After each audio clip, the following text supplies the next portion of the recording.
Olá, investidor! Bem-vindo novamente. No vídeo de hoje, a gente vai falar sobre filosofia de investimentos, tá? Então, queria apresentar aqui para vocês a minha filosofia de investimentos pessoal, explicar um pouquinho sobre as diferentes filosofias no mercado, também para ajudar vocês, né, a escolher, a montar a sua própria filosofia, tá bom? Então, vamos lá. Pessoal, então, filosofia de investimentos, tá? O que é filosofia de investimentos? O que envolve filosofia de investimentos, tá bom? Então, existem muitas filosofias por aí que a gente vai falar. Então, a minha pessoal é a filosofia de Growth Investing, tá? Mas essa é o produto que eu tenho aqui na Levante, então eu assino a série Growth Stocks na Levante, né? Por outro lado, eu tenho o portfólio Total Return, né? Que é a outra série minha, onde eu tenho a filosofia que eu misturo Growth com Value Investing, que é um outro tipo de filosofia de investimentos. Mas vamos falar de uma maneira, sem usar tanto esses termos Growth, Value, Invest, né?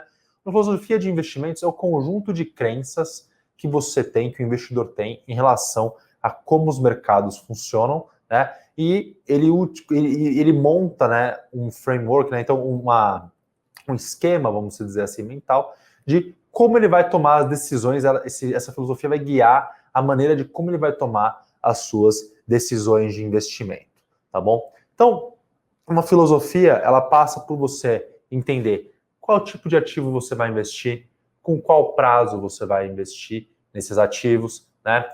Quanto do seu portfólio você vai alocar em cada tipo de ativo, né? E aí também pelo processo de todas as etapas do processo de seleção desses ativos, né? Então, além disso, né, a gente pode pensar aqui, né, na filosofia de cada um também, pela maneira como você vai querer acompanhar esses mercados, né? Então, tem pessoas que gostam de acompanhar diariamente as notícias, saber o que está acontecendo, outras pessoas, e aí isso é uma coisa muito característica de cada filosofia também, elas vão acompanhar as suas empresas, mas elas estão um pouco se preocupando se está caindo sobre aquele dia, elas têm uma visão mais de longo prazo dos seus investimentos, né?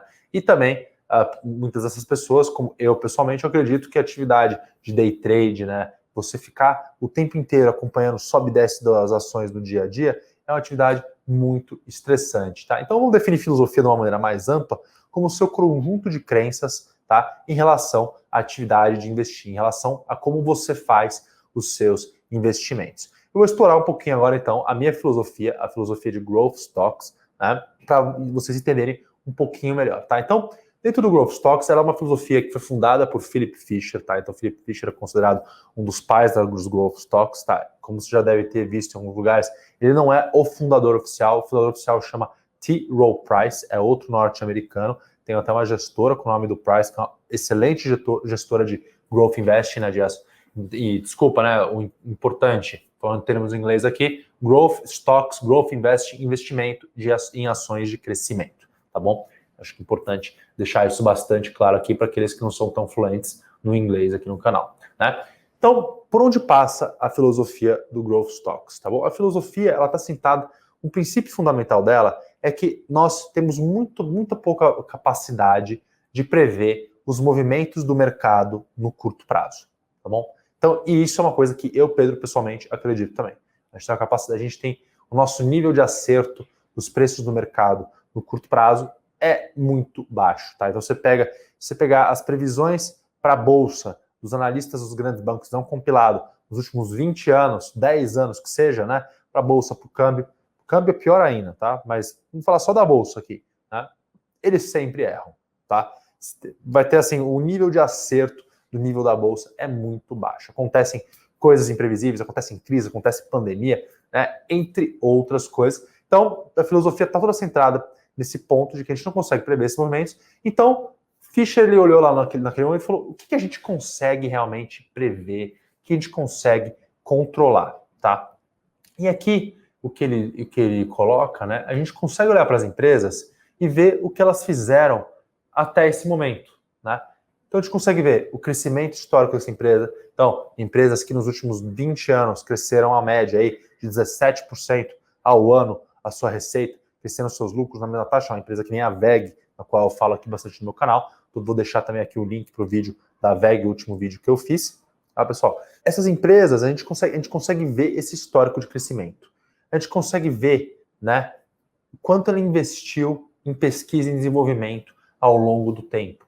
a gente consegue, e aí, além disso, nessas coisas mais quantitativas, né, a gente consegue enxergar as margens dessa empresa, a gente consegue ver como as suas receitas estão distribuídas, os seus custos, como ela faz a distribuição dos seus produtos, né, então, quais são os seus canais de venda, né, como ela vende aqueles produtos no mercado.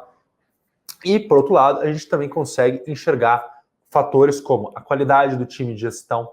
Então, esse é um fator um pouco mais subjetivo, mas o Fischer ele traz para a gente, né, uma série de aprendizados, né, uma série de pontos para a gente observar, né, na qualidade do time de gestão. A gente consegue ver a maneira como a empresa está estruturada atualmente. Né? E aqui, quando a gente está investindo em growth stocks, né, em ações de crescimento, o principal ponto que a gente quer ver é se essa empresa está estruturada de uma maneira que vai garantir crescimento futuro. Né? Então, a gente está buscando entender aqui, né, é uma empresa que ela tem as suas metas, né, o seu dia a dia ali, né, ele é montado de uma maneira que vai garantir crescimento. Então, os executivos têm parte da sua bonificação atrelada, né, a crescimento? Se tem, sim. Então, ótimo essa empresa que tem incentivos em lugar, né, para continuar crescendo. Então, ela tem controles internos eficientes, né? Então, como que ela controla os seus custos? Então, todas essas coisas, né, a gente consegue ver. São coisas que a empresa consegue controlar. Então, toda a filosofia do Fischer passa por entender essas empresas, olhar para o seu histórico, né, entender esses fatores qualitativos sobre a empresa, sobre a qualidade do seu time da sua gestão, né, dos seus diretores, né, ver quanto que ela gasta historicamente em pesquisa e desenvolvimento, ver quão eficiente ela é em desenvolver novos produtos, e aí entra um ponto importante da filosofia, que é que uma empresa ela tem hoje um potencial de crescimento. Então, vamos pegar o exemplo aqui da própria WEG. A WEG ela tem alguns mercados nos quais ela está inserida. Está inserida no mercado de motores elétricos, inserida no mercado de verniz e tintas, fazer turbinas, né, para usina hidrelétrica, um monte de peça para eólica, entre outras milhares de produtos aí que a WEG faz hoje. Mas ela tem esses produtos hoje, e esses produtos, cada um, dentro do seu mercado, tem um potencial de crescimento. Em algum momento, no tempo, esses mercados eles se exaurem, né? Eles param de crescer tanto. Então, o que a gente está interessado em procurar nessa filosofia é empresas que elas estão estruturadas de uma maneira que elas consigam sempre gerar novos potenciais de crescimento. Então, entrar em novos mercados, desenvolver novos produtos, desenvolver novos serviços, tá? Então, é uma filosofia, então, que a gente busca todos esses aspectos qualitativos e a gente olha muito para o passado para ver se ela foi capaz de fazer isso. Um exemplo que eu sempre trago para falar da WEG é comparando, quando a gente olha num período de 5 anos, né, de 2018 comparando com 2013, a gente via que as receitas de 2018, 50% veio de produtos que a WEG não tinha em 2013. Quando chegou em 2017, a mesma coisa, 16 e assim vai. Então, é uma empresa que muito inovadora, né, em certo sentido. Então, isso é uma característica muito forte que a gente busca encontrar em growth stocks. Né? E aí, dentro também da filosofia, como a gente não consegue prever os movimentos do mercado, a gente está interessado em investir nessas empresas no longo prazo, porque toda a ideia é que você confiando, né, você vendo essas características todas que você tem da empresa, né, é uma empresa que o management ele tem controle sobre o negócio, então ele vai continuar fazendo o trabalho dele. Se acontecer uma crise, claro, os lucros da empresa provavelmente vão sofrer também, mas empresas bem estruturadas da maneira que a gente busca dentro da Growth Stocks vão sofrer menos que seus concorrentes. E no longo prazo, a tendência é que essas ações elas tenham bastante crescimento e sejam muito bem sucedidas. É só pegar o caso da própria WEG, como eu citei aqui, tá bom? Então, são empresas, então a gente está olhando muito para um prazo de investimento mais longo. E é interessante, né, que isso são todas, tem muita filosofia do Fischer, e quando a gente foi montar esse produto, né, aqui na Levante, um produto do Growth Stocks, eu olhei muito para a filosofia do Fischer e faz muito sentido com o que eu acredito. Então, eu vivi muito no mundo de gestão de fundos, né, o dia a dia da gestão de fundos, a gente tinha uma filosofia de value investing, lá a gente buscava, né, prazos de investimentos, né, ele era um prazo buscando prazo de 1 ano, vamos dizer assim, né, nas posições, tinha posições mais longo prazo, mas a gente não tinha muito, se a empresa batesse nosso target price, a gente tirava da carteira e colocava coisas que a gente via mais potencial de valorização no médio prazo. Né?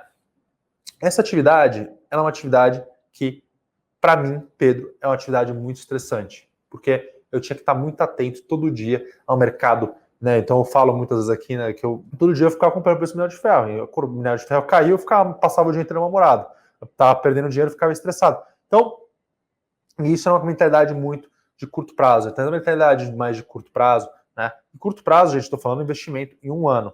Para mim, Pedro, era uma mentalidade que me gerava muito estresse, não era uma coisa que fazia bem para a minha saúde. Né? Então, tem esse ponto também que a gente tem que considerar na maneira como, dentro da nossa filosofia, como a gente vai acompanhar os investimentos. E aí, o último ponto que eu quero trazer para você pensar sobre a sua filosofia de investimentos é também o propósito por trás daquilo que você está fazendo, né? Então, a gente pode sempre, eu penso sempre, é uma coisa que eu tenho trazido aqui aos poucos nos meus canais e com as pessoas que eu converso, é que eu vejo investir como não só como uma forma de você guardar dinheiro para você poder se aposentar com dignidade, né? Então, mas também como uma maneira de você ter qualidade de vida hoje, tá? Então, você ter um dinheiro ali guardado para que numa situação, para você poder fazer uma viagem daqui a um determinado prazo, ou também para ter conforto de numa situação de emergência, você ter uma reserva, aquela sua reserva de emergência que dá uma segurança. E por último, né, que é o ponto que eu queria chegar, é que esse dinheiro é uma maneira de alocar também em causas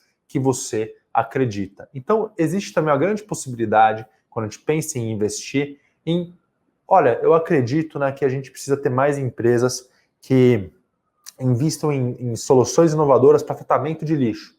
Ótimo. Então você tem uma oportunidade de pegar o seu dinheiro e ajudar. Não existe maneira melhor de você incentivar um negócio do que você ou comprar os seus produtos e serviços ou você investir naquela empresa, né? Então tem uma autora que eu gosto bastante, escreveu um livro sobre dinheiro, né? O livro chama The Soul of Money, né? E ela fala muito sobre essa questão, né, de que você quer descobrir quem você é, olhe para o seu extrato bancário, porque o seu extrato bancário diz as empresas que você está apoiando e o que essas empresas representam. Então isso é uma outra coisa também para a gente considerar na hora de montar a nossa filosofia de investimentos pessoal, é também, eu quero causar um impacto com meus investimentos, eu quero fazer alguma coisa a mais, né? O que eu vou ter por trás aqui? Eu quero simplesmente guardar um dinheiro para minha aposentadoria e não tenho nada a mais que eu quero com isso, ou eu também quero investir em negócios que eu acredito no propósito daquele negócio, né? Então, é uma outra faceta que a gente pode também levar em consideração, aí cada um tem, né, as suas preferências pessoais, não tem certo e errado. Muitas pessoas vão querer, não, eu quero só investir esse dinheiro em empresas seguras, muito estáveis, que vão me trazer segurança e conforto para eu ter um dinheiro para me aposentar para me aposentar com dignidade e não preciso gerar nenhum, não preciso nunca estou muito preocupado em gerar um impacto nesses investimentos, né? Eu gero impacto em outras áreas da minha vida, ou não estou preocupado com gerar impacto, também não tem problema nenhum, né? Mas o importante é que a gente tenha essa noção do que a gente pode, né, colocar esse aspecto também na nossa filosofia de investimentos. Tá, pessoal? Então, eu coloquei vários pontos aqui, né? Falei sobre a minha filosofia pessoal, falei um pouco, né, sobre outros aspectos de filosofia que a gente pode considerar no momento de montar a nossa, né? O fato é, tá? Quando a gente vai montar um portfólio, né, o nosso portfólio completo, né, existe espaço para mais de uma filosofia, tá? Então, como na minha carteira, como eu contei na minha carteira Total Return, portfólio Total Return aqui da Levante, eu tenho uma percentual da carteira que está alocada em Growth Stocks, uma outra parte, Value Investing, tem uma parte ali que está alocada em empresas de dividendos, né? Uma outra parte está alocando em juros, fundos imobiliários. Então, também, né, existe muito espaço, e isso, de novo, varia de perfil de cada um. A nossa recomendação sempre, por uma questão de diversificação de risco, é que você tenha, né, diversas filosofias e tenha diversificação de ativos dentro do seu portfólio, porque isso aí você ajuda a reduzir o risco. Então, tem muitos momentos, a gente sempre fala, hoje mesmo, foi um dia que eu estou gravando aqui, quarta-feira, dia 17/3, nós falamos hoje de manhã aqui na Levante, né, que a gente está vivendo um momento hoje que a gente vê uma rotação acontecendo. Então, a gente vê muitos investidores, né, olhando para o momento econômico atual e pensando em alocar um pouco mais de novo em ações de valor, né? Então, existe a rotação de empresas de growth para valor, essas coisas vão mudando ao longo do tempo. Quando você tem uma carteira diversificada também entre estilos de investimento, filosofias diferentes de investimento, né, isso gera menos risco na sua carteira e te ajuda a maximizar o retorno desse portfólio, né, a relação do retorno com o menor nível de risco possível, tá? Então, gente, videozinho hoje bastante denso, bastante conteúdo. Qualquer dúvida, não deixa de inventar nos comentários abaixo, que eu vou tentar atender a todos aí, tá bom? Um grande abraço e até a próxima.